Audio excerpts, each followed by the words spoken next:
नमस्कार. लक्षवेधीमध्ये आपल्या सगळ्यांचं स्वागत. मी प्रसाद काथे.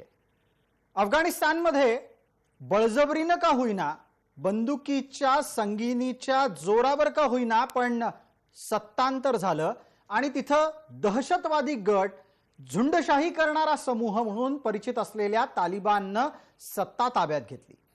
तालिबाननं सत्ता ताब्यात घेतल्याच्या नंतर देशभरामध्ये नव्हे तर जागतिक पातळीवर, देशभरामध्ये म्हणजे मी भारताशी संबंधित असल्याने भारताचा संदर्भ देतो आहे, भारतात आणि जगभरामध्ये अनेक छुप्या दहशतवादी कारवाया करणाऱ्या गटांमध्ये आनंदाचं वातावरण पसरल्याची अत्यंत जबाबदार अशी गुप्त वार्ता आपल्याकडे उपलब्ध आहे.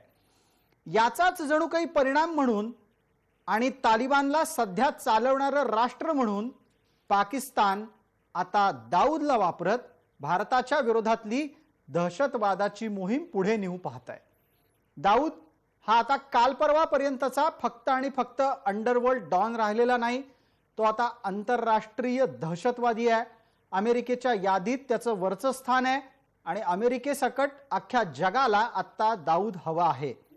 पाकिस्तान दाऊदला सांभाळू नये, कारण त्यांना भारत विरोधातल्या कारवायांसाठी दाऊदचं नेटवर्क हवं आहे. हे सगळं सांगण्याचं आणि या सगळ्या गोष्टींची आठवण करून देण्याचं कारण म्हणजे दिल्ली पोलिसांनी केलेली कारवाई. दिल्ली पोलिसांनी 6 अतिरेकी पकडले आहेत. त्यातले काही अतिरेकी हे पाकिस्तानातून प्रशिक्षण घेऊन भारतात दहशतवादी कारवाया करायला येऊ पाहत होते. त्यांचं लक्ष मुंबईसह भारतातली काही महत्त्वाची शहरं होती. हे सगळं घडत असताना हे का घडतंय याचीही कारणमीमांसा गरजेची आहे. म्हणूनच आपण प्रश्न उपस्थित करतोय आणि या लक्षवेधीत म्हणतोय की तालिबानमुळे दाऊदला बळ मिळतंय.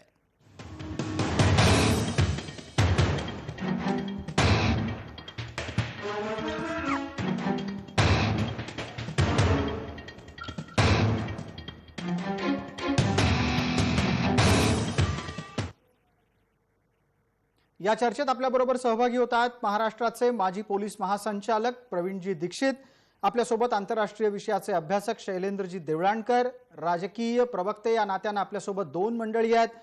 आपल्यासोबत मवियाचे प्रतिनिधी आणि राष्ट्रवादी काँग्रेसचे प्रवक्ता या नात्यानं उमेशजी पाटील आहेत आणि भारतीय जनता पार्टीचं प्रवक्ता प्रतिनिधित्व करतायत गणेशजी हाके. सर्व मान्यवरांचं या चर्चेमध्ये स्वागत. पहिला प्रश्न शैलेंद्र देवळाणकर यांच्यासाठी.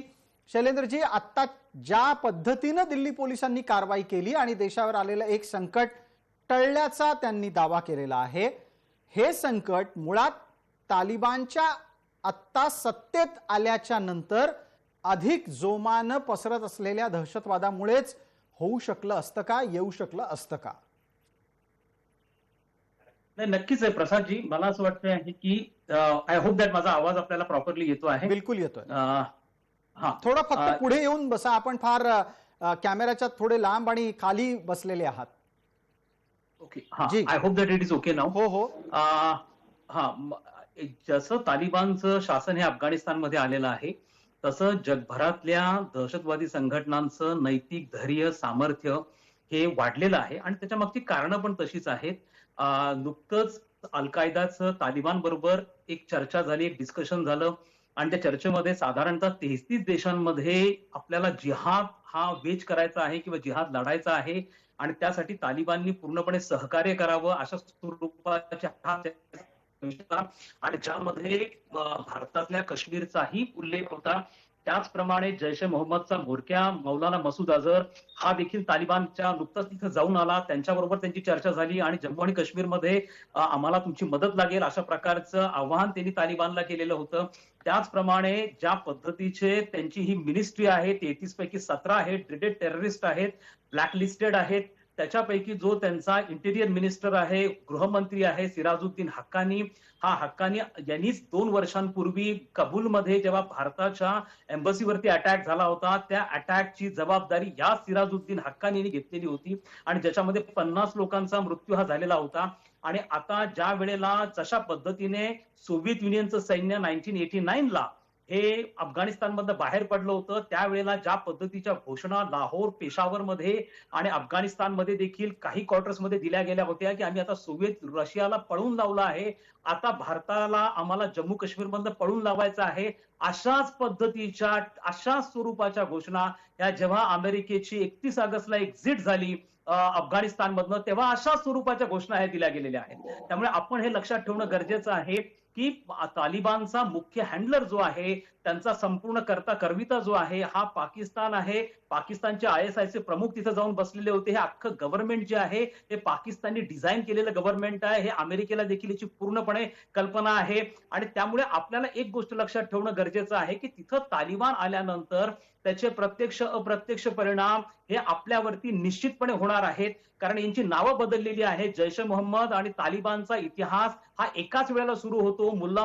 जो उमर आहे, जो तालिबानचा फाउंडर आहे, तो आणि मौलाना मसूद अझहर हे एकाच ट्रेनिंग कॅम्प मधनं तयार झालेले आहेत. आणि एवढंच नाहीये तर आपल्याला हेही माहिती आहे, की 1999ला ज्या वेळेला आपल्या एअर इंडियाचं हायजॅक झालेलं होतं, त्या हायजॅकच्या वेळेला मसूद अझहरला ज्या वेळेला आपले तत्कालीन फॉरेन मिनिस्टर जसवंत सिंग साहेब हे कंदाहारला घेऊन गेलेले होते, त्यावेळेला त्याला रिसिव्ह करणारे जे तालिबानी नेते होते, त्याच्यामध्ये हाच तुमचा जो त्यांचा आता पंतप्रधान झालेला मुल्ला हसन आखुंद होता, त्याचप्रमाणे मुल्ला बरादर होता.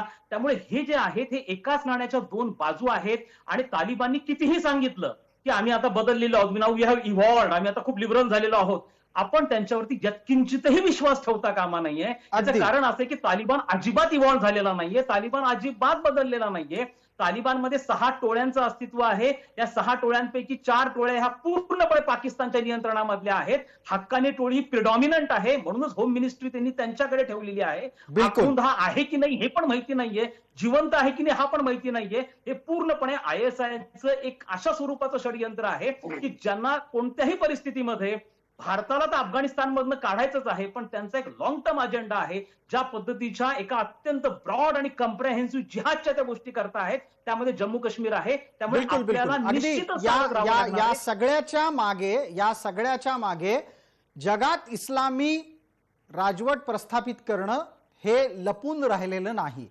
प्रवीणजी दीक्षित, आपल्यासाठीचा पुढचा मुद्दा असा येतोय की या सगळ्यातून भारत आणि त्या भारताबरोबरच महाराष्ट्र या दोघांच्याही पातळीवर कोणत्या गोष्टी जबाबदारीनं करायला हव्या?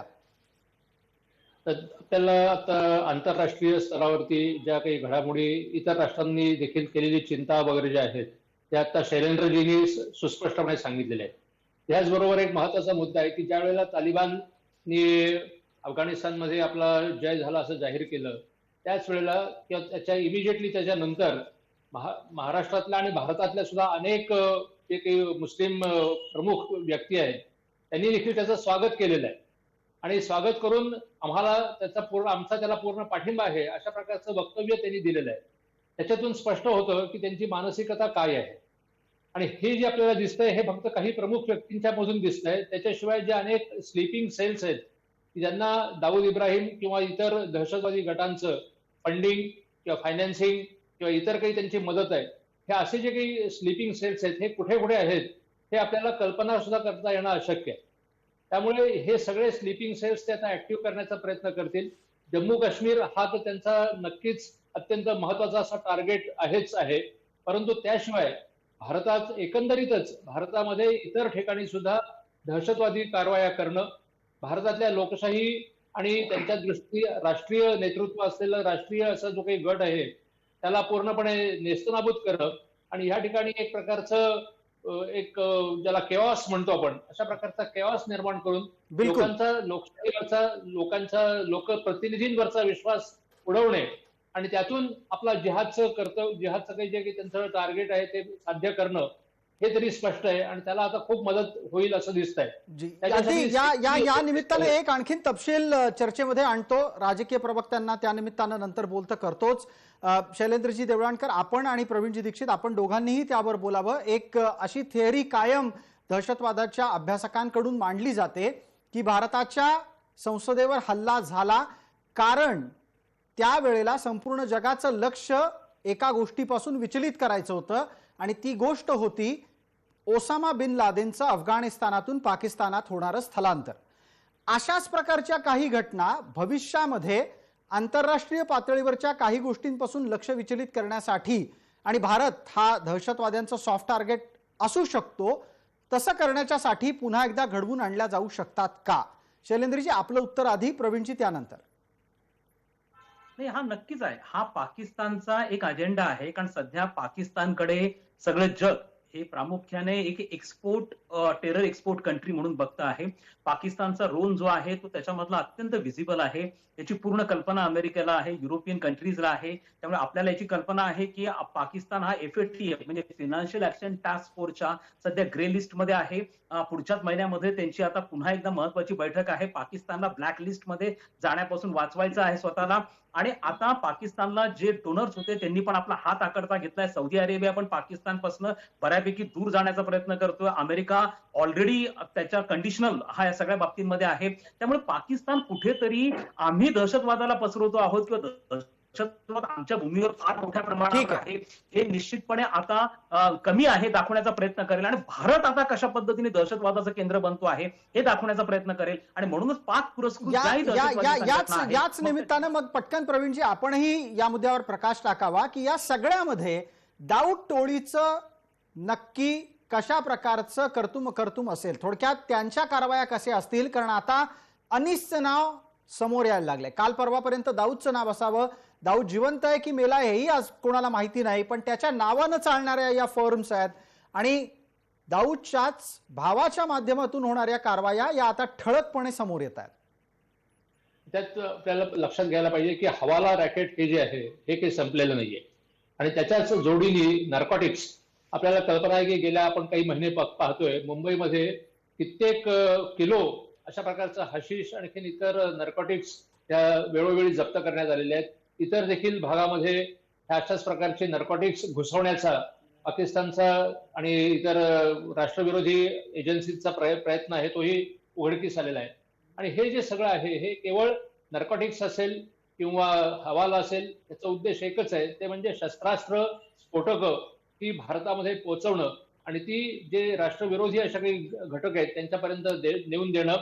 आणि त्यातून आता जो अफगाणिस्तानमधला हा जो तालिबानचा मुद्दा आहे हा अत्यंत महत्वाचा आहे की जिथे त्याला सुसाईड बॉम्बर्स म्हणतात, अशा प्रकारच्या सुसाईड बॉम्बर्सना तालिबानमधले जे अनेक सध्याचे पंतप्रधान असतील किंवा इतर नेते असतील त्यांनी वेळोवेळी पाठिंबा दिलेला आहे. त्यामुळे अशा प्रकारच्या सुसाईड हल्ले हे भारतामध्ये केवळ जम्मू काश्मीरच नव्हे तर इतर ठिकाणी सुद्धा होण्याची दाट शक्यता आहे. आणि त्यामुळे भारतातल्या सिक्युरिटी एजन्सीजनी सुद्धा पूर्णपणे आपलं प्रशिक्षण त्यांच्यावरती करायची कारवाई त्याच्यामध्ये आमूलाग्र बदल करण्याची आता आवश्यकता आहे. अगदी हाच एक अत्यंत महत्वाचा मुद्दा घेतो, पटकन राजकीय प्रतिनिधींना बोलतं करतो. आपल्याला लक्षात आलं असेल उमेश पाटील, आपल्या समोरचं आव्हान किती गंभीर आहे. राज्यात राष्ट्रवादीचा गृहमंत्री आहे आणि चिंता या गोष्टीची आहे की आपण तपास यंत्रणांकडे मानवीय व्यक्तींकडून येणारं इनपुट अर्थात गुप्त वार्ता ही जवळपास बंद केलेली आहे. पोलिसांवरचा विश्वास आणि पोलीस यंत्रणेला मदत करण्याची वृत्ती या दोन्ही गोष्टी समाजात वाढवणं अत्यंत गरजेचं आहे. याच्यासाठी आपली आत्ताची काय भूमिका आहे? बदलत्या आंतरराष्ट्रीय परिस्थितीनुसार आपल्याला निश्चितपणे या संदर्भामध्ये काळजी करण्यासारखी परिस्थिती आहे. फक्त महाराष्ट्रालाच नव्हे तर देशातल्या सगळे जे काही हॉटस्पॉट जे असतात दहशतवाद्यांच्या दृष्टिकोनातून त्या ठिकाणी आपल्या सुरक्षा यंत्रणा सतर्क करण्याची आवश्यकता आहे. अशा वेळेला राजकीय भूमिकेतून न पाहता आपल्या देशाची सुरक्षा, आपल्या नागरिकांची सुरक्षा म्हणून याकडे पाहिलं पाहिजे. हा सगळा जो आंतरराष्ट्रीय पातळीवर ज्या घडामोडी घडतायत त्याच्यामध्ये जो आता आपण दाऊद इब्राहिमच्या संबंधाचा उल्लेख केला, त्याच्यामध्ये दाऊदचा इंटरेस्ट जो आहे तो दहशतवादाच्या माध्यमातून एक प्रकारचा किओस निर्माण करणं आणि दाऊदच काय तर पाकिस्तानचा सुद्धा तो तसा इंटरेस्ट असणार आहे. यामध्ये आंतरराष्ट्रीय पातळीवर असलेली शस्त्रास्त्रांची स्पर्धा, त्या शस्त्रास्त्र निर्मिती करणाऱ्या जे काही कारखानदार अमेरिकेमध्ये किंवा रशियामध्ये असतात या लोकांच्या जर त्यांचा माल जर खपायचा असेल एक प्रकारे, म्हणजे शस्त्रास्त्र विक्री कधी होतील जर जगाच्या पातळीवर सातत्यानं भीतीचं वातावरण राहिलं आणि दहशतवाद्यांची भीती राहिली तर शस्त्रास्त्र जी आहेत ती विकत घेतली जातील. आणि ती विकत घेण्याच्या करताचं जे गिराईक असणार आहे ते भारतासारखे देश, जे देश इतर देश आहेत ज्यांना दहशतवाद्यांची भीती आहे, तर त्याच्यामध्ये ती सुरक्षेच्या काळजीपोटी मोठ्या प्रमाणावर शस्त्रास्त्र खरेदी केली पाहिजेत. असं एक प्रकारचं एक अर्थशास्त्रीय षडयंत्र हे काही मोठ्या राष्ट्रांकडून सुद्धा केलं जात असतं. तर आपण उमेशजी, या एक एवढ्या प्रश्न खोलात एक प्रश्न महाराष्ट्राशी निगडीत म्हणून थेट विचारतो. मुंबई ही दहशतवाद्यांच्या लिस्टवर असते. मुंबईत आतापर्यंत अनेकदा दहशतवादी हल्ले झाले, अनेकांना त्यात दुर्दैवानं प्राण गमवावा लागला. ही परिस्थिती पुन्हा येणार नाही म्हणून काय करता आहात? नाही, ही परिस्थिती पुन्हा येणार नाही याच्याकरता म्हणून ज्या त्या आवश्यक बदलत्या काळानुसार, आता पूर्वीचा काळ आपण ज्या दंगलीपूर्वी झाल्या त्या काळामध्ये आणि आताच्या काळामध्ये बराच फरक पडलेला आहे. प्रवीणजी दीक्षित म्हणतायत त्याच्यामध्ये निश्चितपणे तथ्य आहे की पूर्वी जो आपला इंटेलिजन्स, जो ह्युमन इंटेलिजन्स असायचा, जी लोकांच्याकडून जी माहिती मिळायची, ती माहिती मिळण्यामध्ये आता जर काही त्याच्यामध्ये त्रुटी राहिल्या असतील किंवा त्रुटी राहत असतील तर त्या दुरुस्त केल्या गेल्या पाहिजेत. याच्याबद्दल तर काही दुमत नाहीये. पोलीस गणेशजींना संधी देतो एक पटकन. गणेशजी, कोणत्याही प्रकारे राजकीय भूमिका घेण्याच्या आधी चर्चेला एक वजन प्राप्त करून देण्यासाठी सांगा की आपल्या सरकारांमध्ये पोलीस यंत्रणेवर विश्वास राहावा आणि पोलिसांना स्वतःहून माहिती द्यावीशी वाटावी म्हणून काय केलं जात होतं?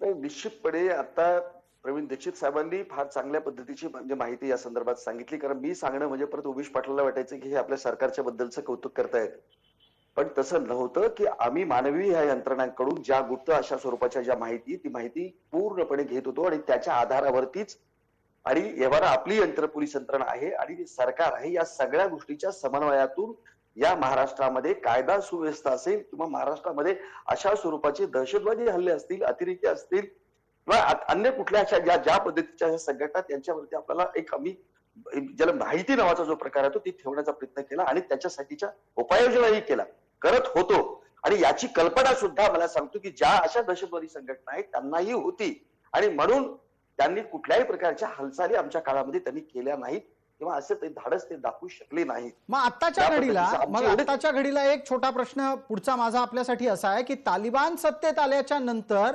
जगभरात अनेक ठिकाणी मिठाई वाटली गेली. भारतात सुद्धा हे काही ठिकाणी झाल्याचं इनपुट आहे.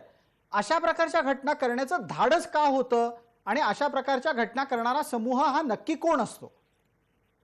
मी तुम्हाला प्रसादजी म्हणून म्हटलं की परत त्याला काहीतरी कबिलेला असा रंग देता येत असं उमेश पाटील म्हणतील, माझ्यावरती आरोप करतील. माझी एवढीच विनंती आहे उमेश पाटलांना, उमेश पाटील, जगामध्ये जेवढ्या काही अतिरेकी आणि दहशतवादी संघटना आहेत त्या संघटनांच्या पैकी म्हणजे ज्या काही 43 संघटना ह्या म्हणजे प्रमुख अशा संघटना आहेत, त्याच्यातल्या 33 संघटना ह्या मुस्लिम आहेत.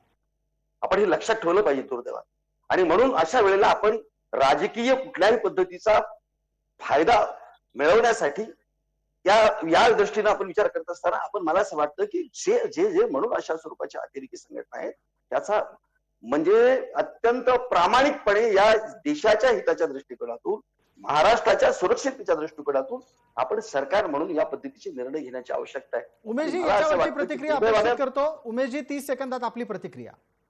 माझं म्हणणं असं आहे की त्यांना मी बोलत असताना फक्त मध्ये बोलू नका एवढंच. बिलकुल माझं एक वाक्य पूर्ण करू दे. फक्त दुर्दैवानं गेल्या 2 वर्षामध्ये या सरकारकडून असं काही घडत आहे, असं काही केलं, कारण हे जे ज्या गोष्टीमध्ये व्यस्त आहेत त्याच्याबद्दलची इथे चर्चा मला करणं ते उचित वाटत नाही, कारण सगळ्या जगाला माहित आहे की हे कशात व्यस्त आहेत ते. त्यामुळे माझं म्हणणं की या गोष्टीकडे थोडंसं लक्ष देण्याची आवश्यकता आहे असं मला वाटतं. ठीक आहे उमेशजी, आपलं उत्तर.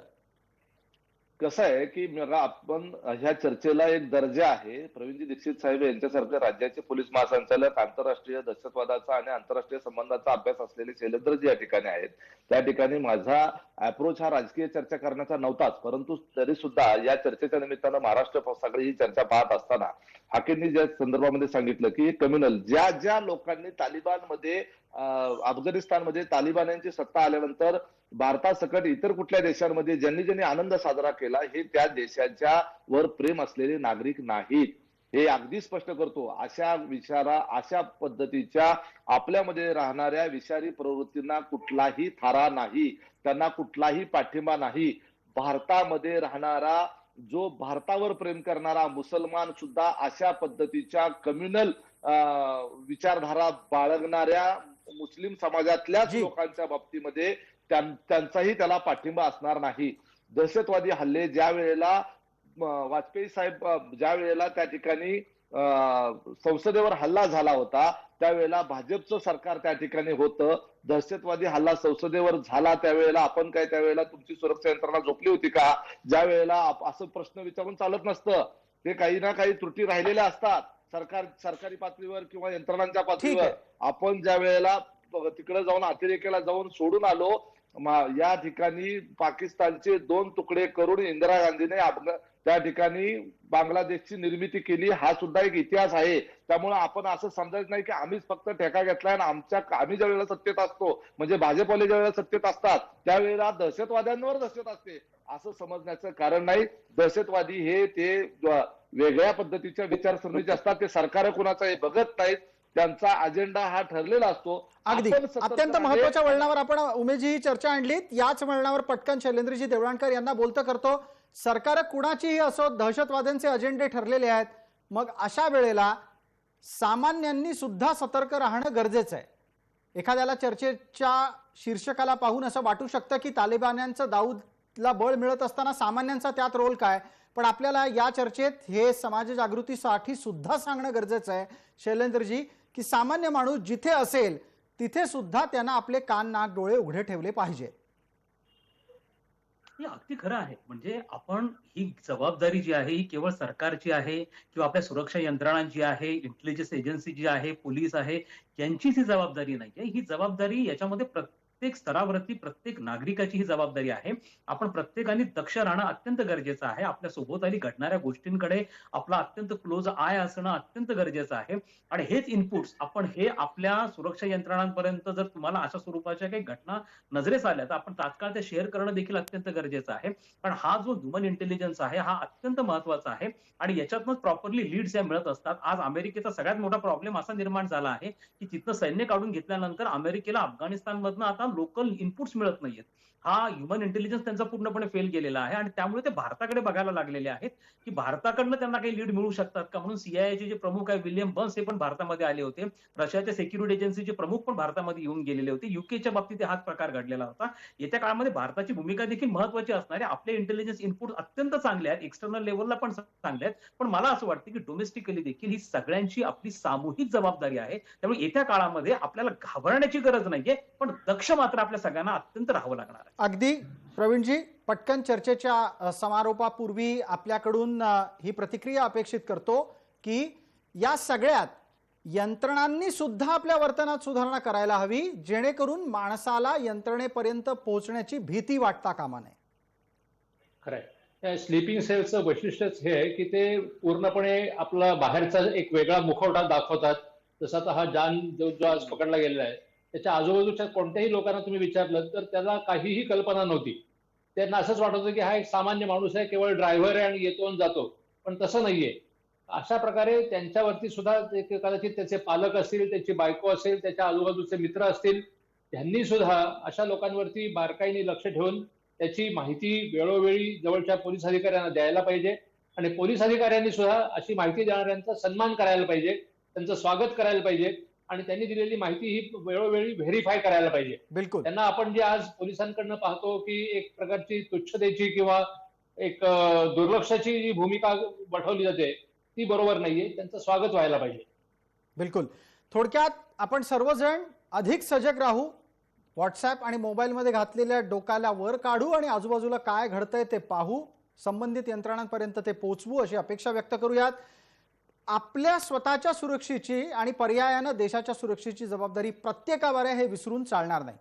लक्षवेधीमध्ये तूर्तास इतकंच. आपण सर्व मान्यवर या चर्चेमध्ये सहभागी झाला त्याबद्दल आपले मनपूर्वक आभार. सर्व प्रेक्षकांना जय महाराष्ट्र.